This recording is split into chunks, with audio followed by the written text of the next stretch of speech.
केवल हमारे मन में पूर्व काल से ही भारत में हिंदुओं को एक करने का, सनातनियों को जगाने का दृढ़ था। वही सपना है, वही उद्देश्य है, वही हमारा लक्ष्य है। जय श्री राम के नारे आप लोग लगा रहे हैं, ढोल बजा रहे हैं, झाल बजा रहे हैं। क्या मकसद है आप लोगों का? हिंदू राष्ट्र बनाना है, भारत भव्य बनाना है, हिंदू राष्ट्र बनाना है। हिंदू राष्ट्र बनाने से क्या होगा? सनातन धर्म की एकता को बढ़ाना है। मौलाना साहब, आपसे जानना चाहेंगे, आज पंडित धीरेन्द्र शास्त्री आज पदयात्रा निकाल रहे हैं जो कि 160 किलोमीटर तक पैदल निकालें, तो क्या कहना चाहेंगे इसका? बागेश्वर धाम के बाबा पंडित धीरेन्द्र शास्त्री जी हमेशा चर्चे में रहने वाली शख्सियत का नाम है और वो कभी भारत को हिंदू राष्ट्र बनाने का झंडा लेकर के घूमते हैं और कभी मुसलमानों को वो धमकी देते हैं और कभी वो अपने आश्रम में धर्मांतरण का काम कराते हैं।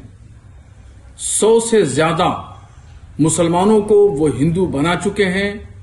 धर्मांतरण के मामले में वो दोषी पाए गए हैं और अब जो आज से उनकी यात्रा निकलने वाली है और ये यात्रा 160 किलोमीटर चलेगी, ये नफरत भरी यात्रा होगी और इससे पूरे देश का माहौल खराब करने वाला होगा।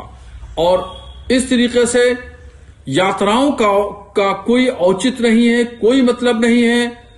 रियासत में जिन जिन रियासतों में उनकी यात्राएं जाएं या जो बॉर्डर्स पड़ें, उसको सील कर देना चाहिए और इनकी यात्रा पर प्रतिबंध लगाना चाहिए।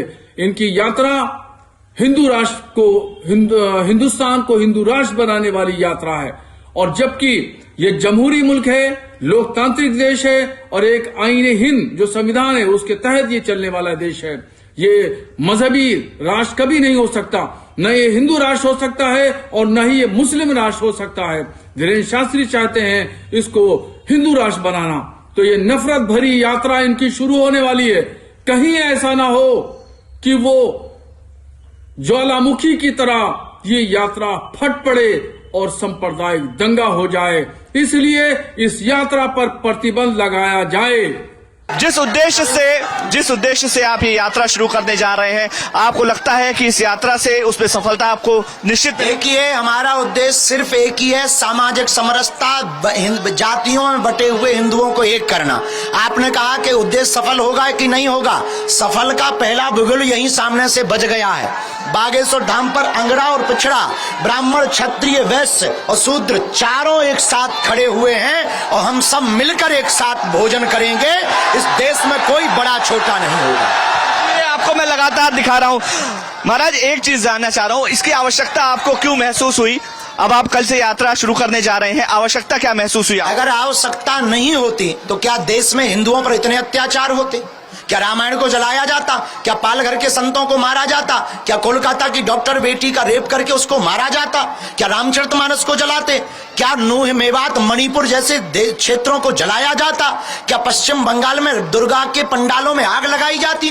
क्या राम की यात्रा पर पत्थर फेंके जाते? अगर जरूरत ना होती तो क्या हम मूर्ख हैं? हमको तो सांप ने काटा नहीं है, ना पागल कुत्ते ने काटा है।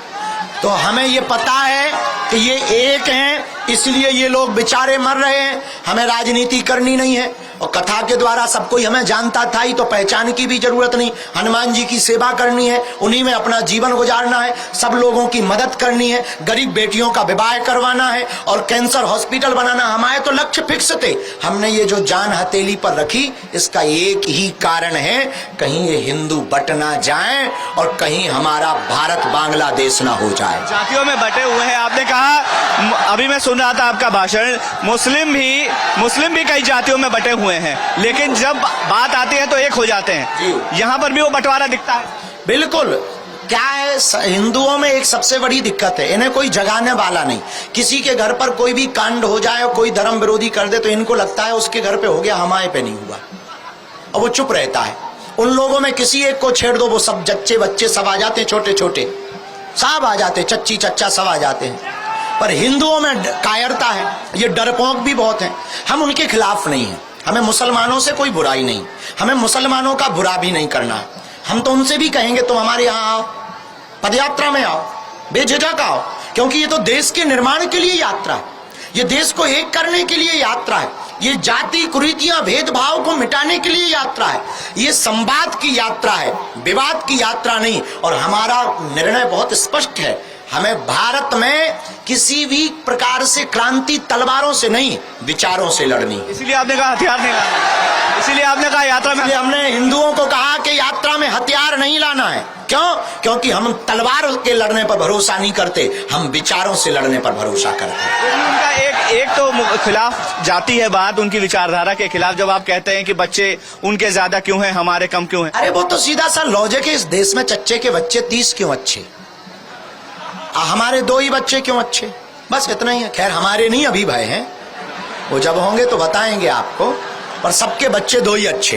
एक आखिरी सवाल, आपने कहा था कि चूंकि सुन रहा था, ये सफल करवाओ, आप हिंदुओं को एक करवाओ, जितनी हमारी जिम्मेवारी है इस देश की उतनी तुम्हारी भी है। एक नेता ने कहा कि 15 मिनट के लिए पुलिस हटा दो, तो हमने बयान दे दिया, उन्होंने कहा 15 मिनट के लिए हटा दो पुलिस, हम तो तैयार है ना, हटा दो 5 मिनट हमें हटा दो, 5 मिनट के लिए हमारे लिए हटा दो, हम हिंदू एक करके बताएं। के लिए क्या अपील करेंगे लोगों से? यात्रा में हम सबको संकल्प लेना है, जात पात छुआछूत ऊंच नीच भेदभाव से मिटाने के लिए सबको गले लगाना है, और हर हाल में हम हिंदुओं को एकता दिखानी है। और जब भी इस देश में किसी भी आसपास मोहल्ले गांव क्षेत्र में हिंदुओं पर संकट आवे तो हम हिंदुओं को सबसे आगे आना है, अपने बच्चों को गीता रामायण पढ़वाना है, हर शनिवार मंगलवार को मंदिरों में जाना है, ताकि हिंदुओं की एकता का परचम पूरी दुनिया में दिखाई देगा। पंडित धीरेन्द्र कृष्ण शास्त्री की ये सनातन धर्म जोड़ो यात्रा शुरू हो चुकी है। तस्वीरों में हमारे साथ पंडित धीरेन्द्र कृष्ण शास्त्री खुद हैं, और ये तस्वीरें टाइम्स ऑफ भारत पर एक्सक्लूसिव देख रहे हैं। सनातन धर्म जोड़ो यात्रा पंडित धीरेन्द्र कृष्ण शास्त्री की, और आप देखिए जहां तक नजर जा रही है वहां तक भगवा नजर आ रहा है, हिंदू धर्म ध्वज नजर आ रहा है। बात करेंगे कि ये यात्रा की जरूरत आखिर क्यों पड़ी, नंगे पैर ये यात्रा 160 किलोमीटर की, कहां से आया है महाराज ये जोश, ये उत्साह कि नंगे पैर आप चल पड़े 160 किलोमीटर की यात्रा पर? केवल हमारे मन में पूर्व काल से ही भारत में हिंदुओं को एक करने का, सनातनियों को जगाने का दृढ़ था, वही सपना है, वही उद्देश्य है, वही हमारा लक्ष्य है। हमें लगता हनुमान जी ने इसी के लिए हम पर कृपा की है। जो जात पात में हिंदुओं का विभाजन हो रहा, जो बिछड़े और पिछड़े लोगों का, 1 मिनट रुको, चल रहे हो, ये तस्वीरें देखिए, लोगों से मिलते हुए लगातार आगे बढ़ रहे हैं। ये जो पिछड़े और बिछड़े लोग हैं, जिनसे हम मिल नहीं पाए, जिनसे बात नहीं हो पाई, देखना कोई गिर ना जाए, किसी को चोट ना लगे, देखना किसी को धक्का मुक्की ना। तो हमारे मन में यही था कि हर हाल में हम इन पिछड़े और बिछड़े लोगों को मिल पाए। यहाँ बागेश्वर धाम तो आ जाते हैं बहुत लोग, पर कुछ आ नहीं पाते, बस उनको मिलने के लिए चल पड़े। ना हमें नेतागिरी करनी है, ना हमें किसी को वोट दिलाना है, हमें सिर्फ और सिर्फ हिंदुत्व को जगा करके धर्म विरोधियों को ये बताना है। जो ये कहते थे कि 15 मिनट पुलिस हटा दो, हम ये कहेंगे कि 5 मिनट हिंदुओं को दे दो, इनका उबाल, इनका जोश देखो। कौन है धर्म विरोधी? कौन लोग हैं धर्म विरोधी? जिन्हें राम से दिक्कत है, जिन्हें गौ माता से दिक्कत है, जिन्हें वंदे मातरम बोलने से दिक्कत है, जिन्हें भारत तेरे टुकड़े होंगे ऐसा कहते हैं, कैसे सब लोग आ गए। तो मिलते जा रहे हैं, लगातार लोगों से बात करते जा रहे हैं।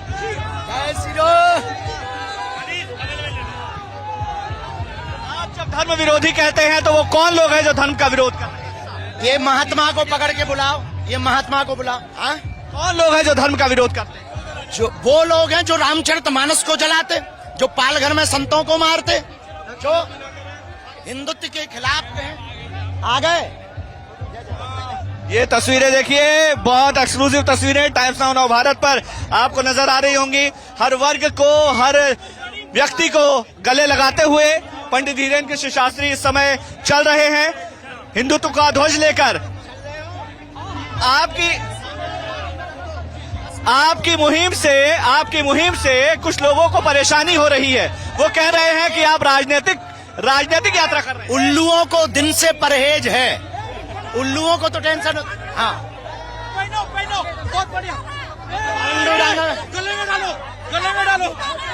ये देखिए, ये तस्वीरें आपको सामान्य तौर पर नजर नहीं आती होंगी। पंडित धीरेन्द्र शास्त्री की निकल पड़े हैं पदयात्रा करने के लिए, निकल चुके हैं पदयात्रा करने के लिए, और ये बहुत एक्सक्लूसिव तस्वीरें आपको शायद ही विरले नजर आएंगी पंडित धीरेन्द्र कृष्ण शास्त्री की। तो ये महाराज की तस्वीरें हम आपको दिखा रहे हैं। हिंदुओं को एक करना है, लोग ऐसे ही आ रहे हैं पास में मिलने और कह रहे हैं कि हिंदुओं को एक करने के लिए हम पहुंच रहे हैं।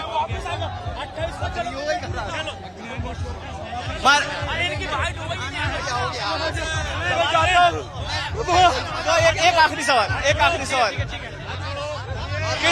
किस तरह से लोगों का प्रतिसाद मिल रहा है? कितना प्रतिसाद मिल रहा है? लोगों का किस तरह से रिस्पांस मिल रहा है? बहुत अद्भुत है। भारत बहुत स्पिरिचुअल देश है, ये सनातनियों का देश है। तो हमें तो बस जगाना है, हमें तो उनको मिलना है। हमारा सपना ये है बस, और कुछ भी नहीं। बटेंगे तो कटेंगे। बिल्कुल बेझिझक, जातियों में बटेंगे तो निश्चित रूप से कटेंगे।